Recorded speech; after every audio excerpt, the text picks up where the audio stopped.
Hello students, आप देख रहे हैं इम्पेरेबल एजुकेशन और मैं हूं दीपक यादव।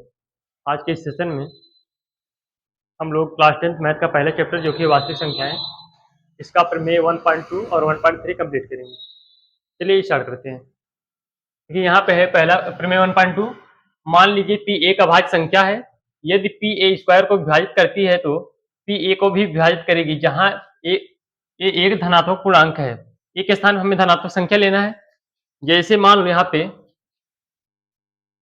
यहाँ देखो कहा है पी, यदि पी ए स्क्वायर को विभाजित करती है तो पी ए को भी विभाजित करेगी। इसका मतलब ये है जो पी है वो ए स्क्वायर को विभाजित करती है, मतलब ए स्क्वायर बट्टे में हो जाएगा पी।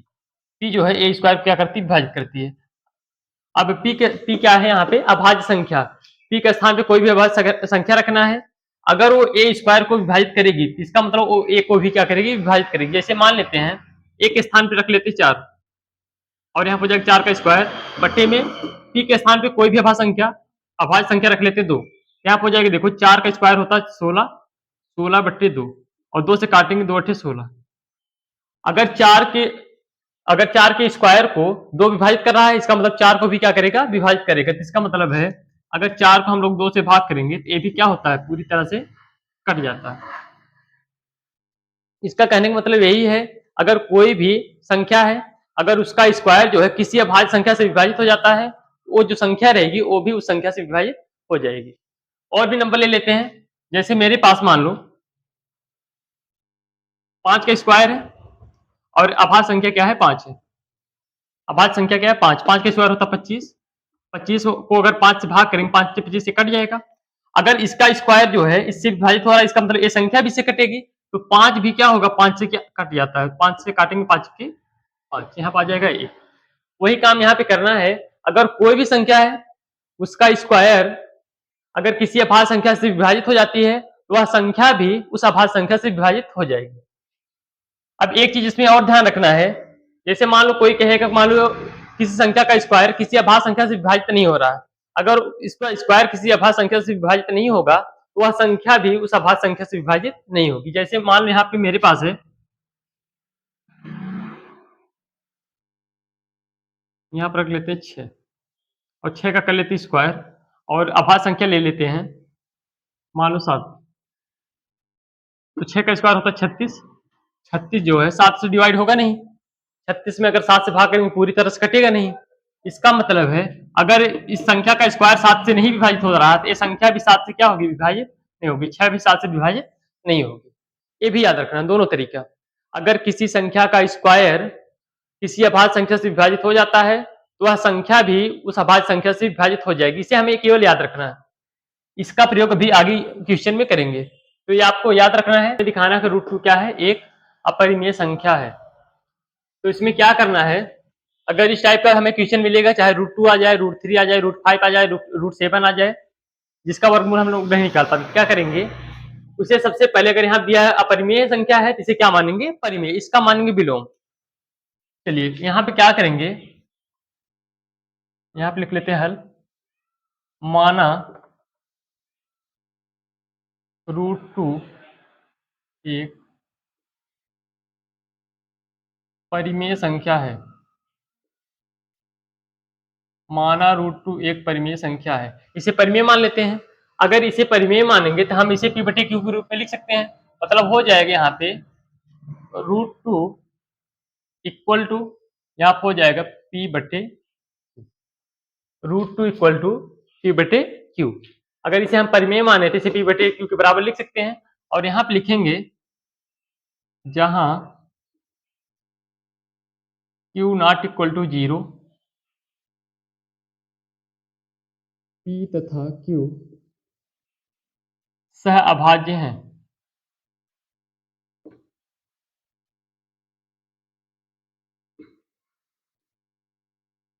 यहाँ क्या लिखना है, जहां q नॉट इक्वल टू 0 होता है, q का मान 0 नहीं होना चाहिए। p तथा q सह अभाज्य है। सह अभाज्य मतलब ये होता है कि उसमें से कुछ भी कॉमन नहीं होना चाहिए। दोनों संख्याओं में कुछ कॉमन नहीं होना चाहिए। मतलब काट पीट के जो लिखा जाता है वही क्या कहलाता है, सह अभाज्य।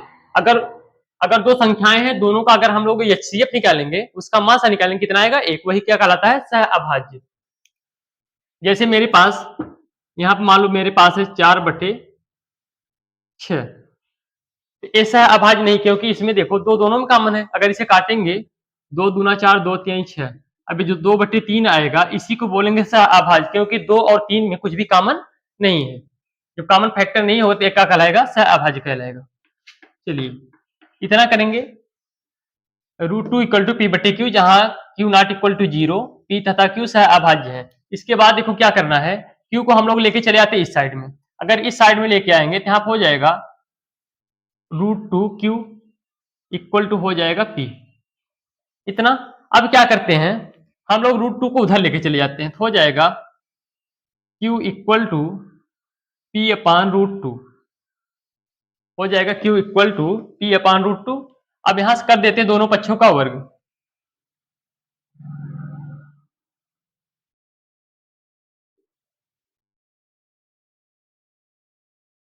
कर देते दोनों पक्षों का वर्ग। देखो जब वर्ग कराएंगे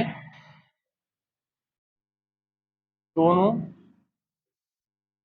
पक्षों का दोनों पक्षों का वर्ग करने पर, दोनों साइड वर्ग करेंगे तो यहां देखो हो जाएगा q² बराबर, इधर हो जाएगा p² और बट्टे में √2 का स्क्वायर करेंगे तो यहाँ हो जाएगा 2, क्योंकि रूट से स्क्वायर क्या होता है, कट जाता है। यहाँ क्या बचेगा, जो अंदर संख्या 2, हो जाएगा q² बराबर p²/2, और इसे मान लेते हैं समीकरण 1।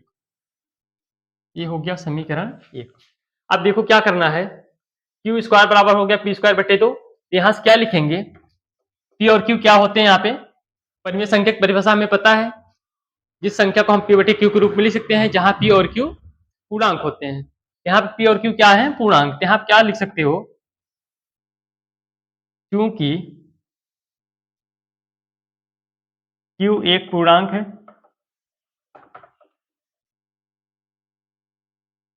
क्योंकि q एक पूर्णांक है इसलिए q² भी एक पूर्णांक होगा।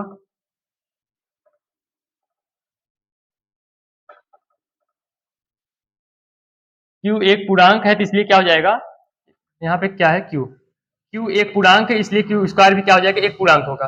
अब देखो q² जो है p²/2 के बराबर है, यहाँ से लिखेंगे, इसलिए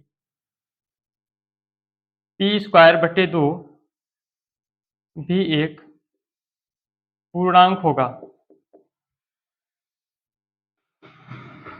ये भी हो गया एक पूर्णांक। अब यहां से जो अभी प्रमेय पढ़े थे, प्रमेय 1.2, उसमें क्या था, अगर कोई अभाज्य संख्या किसी संख्या के स्क्वायर को विभाजित करती है तो उस संख्या को क्या करेगी, विभाजित करेगी। चलो उसका प्रयोग हमें करना, पहले हम देखते हैं। देखो p² जो है, p² को 2 डिवाइड कर रहा है। अगर एक का यहाँ पे लिखा गया p²/2 भी एक पूर्णांक है, पूर्णांक मतलब होता है पूर्णांक, इसका मतलब p जो है, p² जो है 2 से पूरी तरह भाग हो रहा है। यहाँ पे लिखेंगे p² 2 से भाज्य है, p² 2 से भाज्य है, मतलब 2 से डिवाइड हो रहा है। अगर p² 2 से भाज्य है तो यहाँ पे लिखेंगे p भी 2 से भाज्य होगा। ये हो जाएगा p भी 2 से भाज्य होगा। ये क्यों होगा, क्योंकि अभी प्रमेय 1.2 में हम लोग पढ़े हैं, अगर किसी संख्या का वर्ग किसी अभाज्य संख्या से विभाजित होती है, वह संख्या भी उस अभाज्य संख्या से विभाजित हो जाती है। जैसे यहाँ पे था p², अगर p² 2 से विभाजित होगा तो p भी क्या हो जाएगा, 2 से विभाजित हो जाएगा, मतलब कट जाएगा, 2 से भाज्य होगा। यहाँ हो गया p भी 2 से भाज्य होगा। अब देखो यहाँ पे क्या करना है, अगर p 2 से भाज्य हो रहा है तो यहाँ मान लेते हैं, माना जब p को 2 से भाग कराएंगे, p/2 इक्वल टू यहाँ पे मान लेते हैं k1।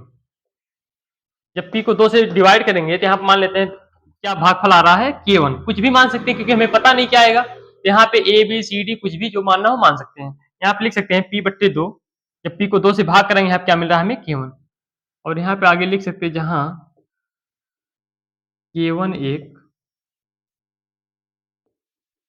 पूर्णांक है, जहां k1 एक पूर्णांक है। चलिए इसके बाद क्या करेंगे, यहाँ पे देखो p/2 इक्वल टू k1 हो गया। अगर 2 को हम लोग इस साइड लेके जाएंगे तो हो जाएगा p इक्वल टू 2k1। यहाँ पे आ जाएगा P इक्वल टू 2K1 और इसे मान लेते हैं समीकरण 2। ये हो गया समीकरण 2। अब देखो यहाँ पे 2 डिवाइड करा, उधर क्या करेगा मल्टीप्लाई करेगा। P इक्वल टू हो गया 2K1। अब यहां से उठा के P का मान समीकरण 1 में रखना है। यहाँ क्या लिखेंगे, P का मान समीकरण 1 में रखने पर, P का मान समीकरण 1 में रखने पर, P का मान क्या है यहाँ पे देखो, P इक्वल टू क्या 2K1, समीकरण 1 यही है, Q स्क्वायर बराबर P स्क्वायर बटे 2। यहाँ पे लिखेंगे Q स्क्वायर बराबर, देखो P स्क्वायर है, P का स्थान कितना है 2K1, 2 का स्क्वायर करेंगे 4 हो जाएगा और ये हो जाएगा K1 का स्क्वायर और बटे में हो जाएगा, यहाँ पे है 2, बटे में रहेगा, इसका स्क्वायर हो रहा था यहाँ पे हो गया 2 का स्क्वायर 4 और यहाँ पे हो जाएगा K1 स्क्वायर और बटे में है 2। अब देखो काटेंगे तो यहाँ पे आएगा 2 1 के 2, 2 दूना 4, हो जाएगा Q स्क्वायर बराबर 2K1 स्क्वायर, हो गया Q स्क्वायर बराबर 2K1 स्क्वायर। अगर यहां से हम लोग K1 का मान निकालने तो यहाँ देखो ये आएगा इस साइड में, हो जाएगा K1 स्क्वायर बराबर Q स्क्वायर बटे 2, हो जाएगा K1 स्क्वायर बराबर Q स्क्वायर बटे 2, इतना। अब यहाँ पे देखो फिर वही काम करना है, यहाँ पे लिख सकते हैं K1 एक पूर्णांक है,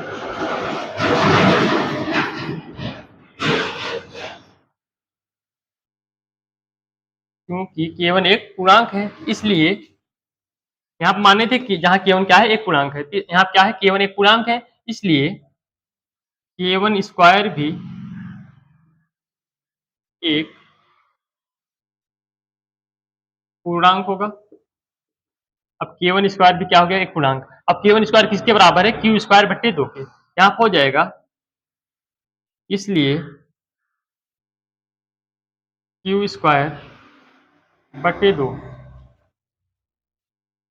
भी एक पूर्णांक होगा, Q स्क्वायर बटे 2 भी एक पूर्णांक होगा। अब देखो यहाँ से क्या करेंगे, Q स्क्वायर बटे 2 भी एक पूर्णांक है, इसके बाद यहाँ पे लिखोगे, देखो Q स्क्वायर जो है 2 से विभाजित हो रहा है, अगर Q स्क्वायर 2 से भाज्य है, Q भी क्या हो जाएगा 2 से भाज्य हो जाएगा प्रमेय 1.2 का प्रयोग करके। यहाँ पे हो जाएगा देखो Q स्क्वायर 2 से भाज्य है, Q स्क्वायर 2 से भाज्य है। उसके बाद लिखेंगे यहाँ पे Q भी 2 से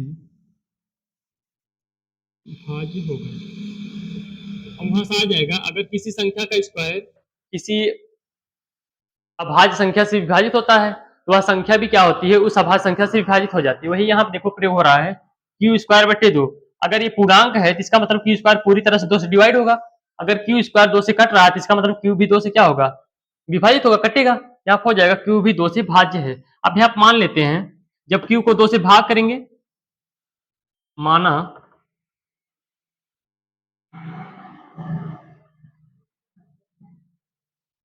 Q बटे 2 इक्वल टू K2, जब Q में 2 से भाग कराते हैं तो हमें क्या मिलता है K2, ये मान लेते हैं। और जहां K2 एक पूर्णांक है और जहां K2 भी क्या है एक पूर्णांक, चलो इतना हो गया। अगर यहां से लिखना चाहेंगे, देखो आगे यहां सॉल्व करते हैं। अब यहाँ पे Q upon 2 equal to K2, अगर Q का यहां से मान निकालेंगे Q इक्वल टू, यहाँ देखो 2 डिवाइड करा उधर क्या करेगा मल्टीप्लाई करेगा तो हो जाएगा 2K2, Q equal to 2K2। और यहां से इसे मान लेते हैं समीकरण, एक मिनट, यहाँ पे इसे मान लेते हैं समीकरण 3 और इसे मान लेते हैं समीकरण 4। अब एक चीज ध्यान दीजिए, यहाँ पे हम लोग देखेंगे समीकरण 2 और समीकरण 4। समीकरण 2 देखो क्या है P इक्वल टू 2K1 है और समीकरण 4 क्या है Q इक्वल टू 2K2 है। अगर इसमें ध्यान से देखोगे ए पी का मान है, ए क्यू का मान है, दोनों में जो दो है दोनों में कॉमन है, और हम लोग मान के क्या चले थे, यहाँ पी तथा क्यू क्या है, सहअभाज्य है, इसे माने थे सहअभाज्य है, लेकिन जब कॉमन हो जाएगा ये तो सहअभाज्य होगा नहीं, इसलिए हमारी कल्पना क्या होगी, ये गलत हो जाएगी। यहाँ पे लिख सकते हैं, देखो समीकरण 2 तथा 4 से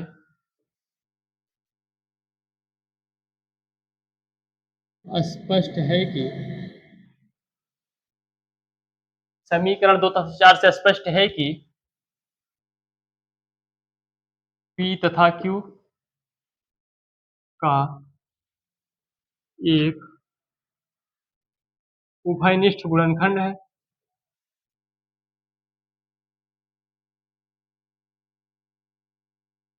उभयनिष्ठ गुणनखंड है,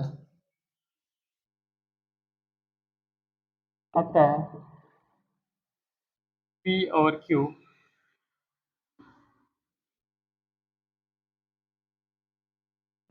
सहअभाज्य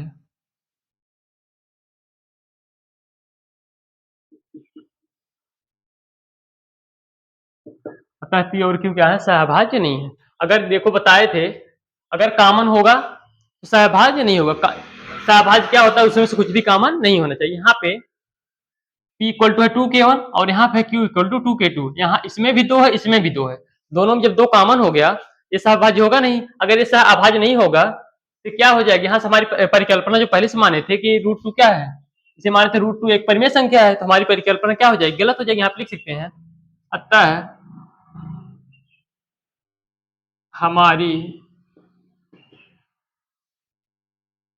पूर्व कल्पना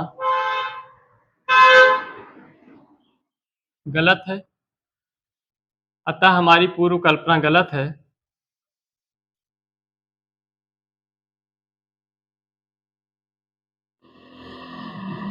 क्या लिखेंगे, अतः हमारी पूर्व कल्पना गलत है। ये पूर्व कल्पना गलत हो गई तो यहाँ पे लिख सकते हैं, अतः √2 एक, ऐसे भी लिख सकते हैं, पहले लिख लो परिमेय संख्या नहीं है, अतः √2 एक परिमेय संख्या नहीं है,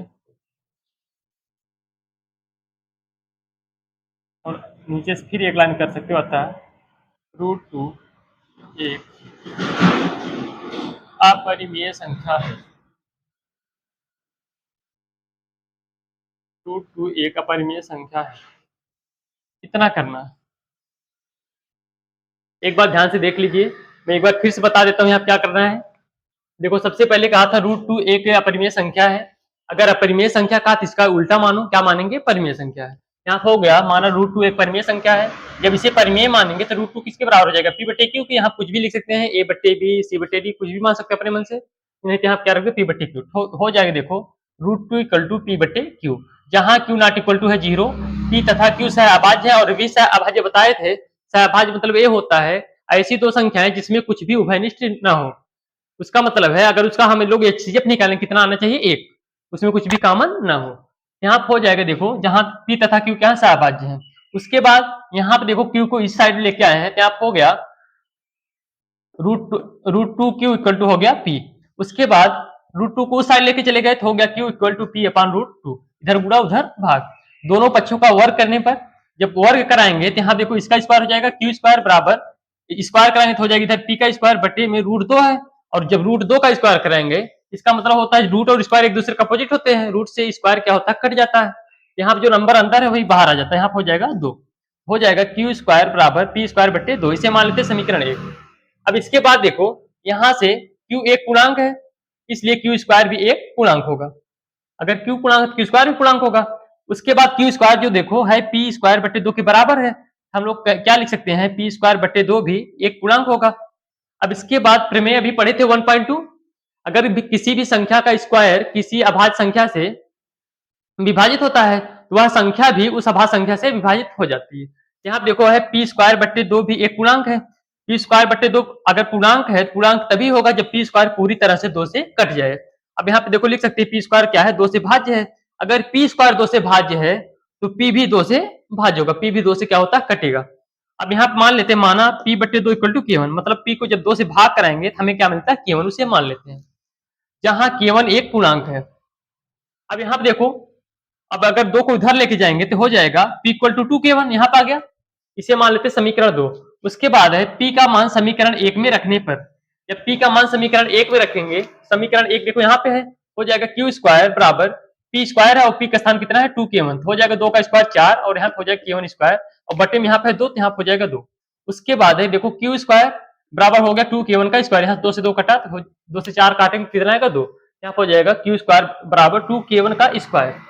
अब उसके बाद है यहाँ पे K1 का, अगर यहाँ पे K1 स्क्वायर का मान निकालेंगे तो इधर अगर डिवाइड करेगा तो हो जाएगा K1 स्क्वायर बराबर Q स्क्वायर बटे में 2, इसे मान लेते हैं समीकरण 3। उसके बाद K1 स्क्वायर क्या था, एक पूर्णांक था, इसे मान लेते हैं यहाँ पे K1 क्या है, एक पूर्णांक है।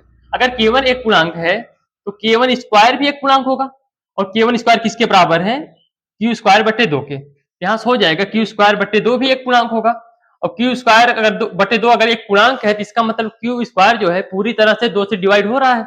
अगर Q स्क्वायर 2 से भाज्य है तो Q भी 2 से भाज्य होगा, प्रमेय 1.2 का प्रयोग करेंगे। उसके बाद यहाँ पे देखो, माना जब यहाँ पे हम लोग Q को 2 से डिवाइड करते थे, यहाँ मान लेते हैं, यहाँ क्या आता है K2, Q upon 2 equal to हो गया K2, जहां K2 एक पूर्णांक है। उसके बाद देखो जब 2 को उधर लेके जाएंगे तो हो जाएगा Q इक्वल टू 2K2, इसे मान लेते हैं समीकरण 4।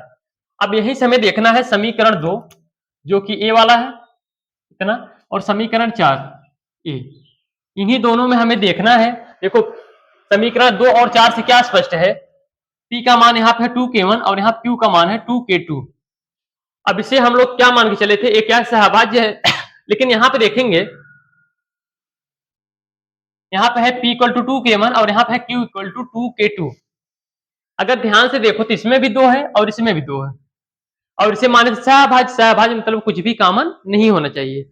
अब इसमें भी 2 आ रहा है, इसमें भी 2 आ रहा है, इसका मतलब हमारी कल्पना क्या हो जाएगी, जो पहले माने थे गलत हो जाएगी, इससे अभाज्य नहीं होगा। यहाँ देखो लिखे हैं समीकरण 2 तथा 4 से स्पष्ट है कि P तथा Q का एक उभयनिष्ठ गुणनखंड है, अतः P और Q सह अभाज्य नहीं है। जब सह अभाज्य नहीं तो हमारी पूर्व कल्पना क्या हो जाएगी, गलत, तथा हमारी पूर्व कल्पना गलत है। अतः √2 एक परिमेय संख्या नहीं, जब परिमेय नहीं हो तो क्या हो जाएगा, अपरिमेय। यहाँ पे लिख सकते हैं अतः √2 एक अपरिमेय संख्या है। इस टाइप का क्वेश्चन थोड़ा सा बड़ा हो सकता है। आप लोग क्या करना है, आराम से एक बार अगर पूरा का पैटर्न समझ जाते हैं तो इस पे जो √2 है इसी तरह से आएगा √3, √5, √7, जो भी आएगा आराम से इसी पे लग जाएगा। एक केवल एक पैटर्न सबका याद रखना है, पैटर्न सेम चलेगा सब में। अगर एक आपको पता है इसी तरह से सब लगा सकते हैं, पूरा निकल जाएगा। अगर इसके बाद भी नहीं समझ में आता क्या करेंगे, आप लोग वीडियो को दोबारा देख सकते हैं, उसके बाद आराम से क्लियर हो जाएगा। चलिए बाकी अगले वीडियो में